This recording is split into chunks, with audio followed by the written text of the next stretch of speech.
Myself and Chris Valley. I'm going to analyze it and give some thought as to what I'm thinking as far as Fiore Posta and plays are concerned.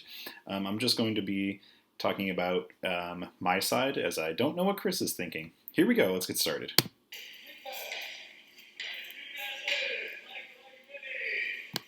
You'll hear the referee Owen refer to me as Michael. He mostly knows me through interaction on Facebook, where I have my first name as Michael.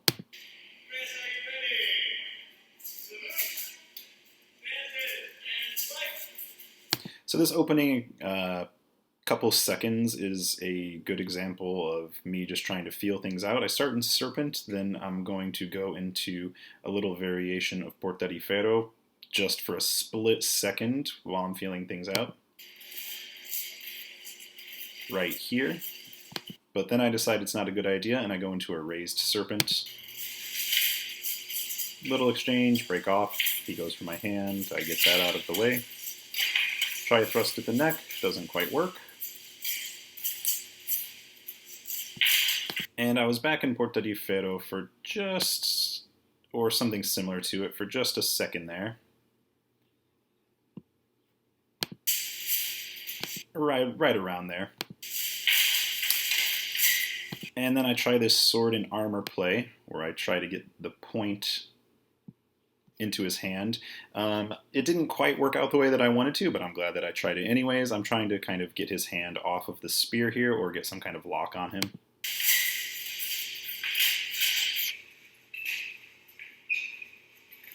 And this is the first time that I try the counter. After feeling some pressure from the tip of my spear, I turn the butt end around. It's hard to see from this camera angle, but I'm trying to get the tail spike into him. Doesn't quite work. Little exchange here. And here you see me going for my dagger, but then I get punched in the face, so I decide it's not a good idea. And here I'm retreating into something like Vera Croce, and I don't do the exact Scambiar di Punta that Fiore wants, but it actually ends up sort of being Scambiar di Punta anyways. I'm just using the tail spike and then driving forward. And that's a thrust to the armpit with good structure.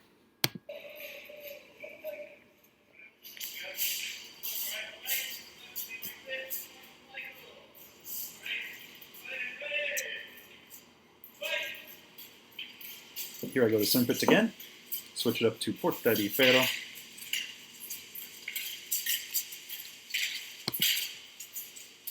So there I was trying another sword and armor play, bringing what would be the pommel end, so that my backhand across, trying to sort of strike him in the face and just see what else I can get.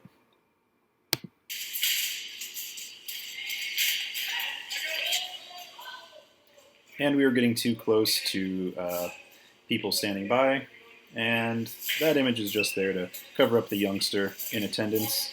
He's been around martial arts all of his life. There was no worry about him.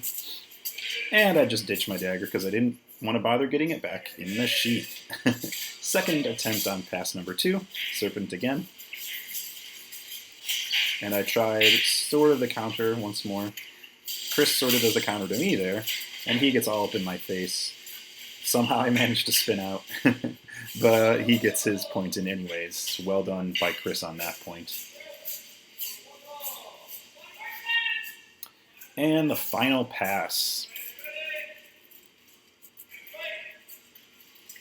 Surprise! And he just rushes me. So my defense is sort of, once again, just kind of trying to get my backhand, the pommel to the face, just to kind of keep him off me a little bit right there. He gets up on me anyways. Here I actually let go of the spear and it's just held between our bodies. And here I'm actually thinking this takedown from Third Master. I'm not sure that I'm going to take him down with it, but I'm trying to basically break his overhook and just trying to make something of my own happen. It pays off because then I get my structure back and we get here and I wait for this little mistake. He's giving me that front foot.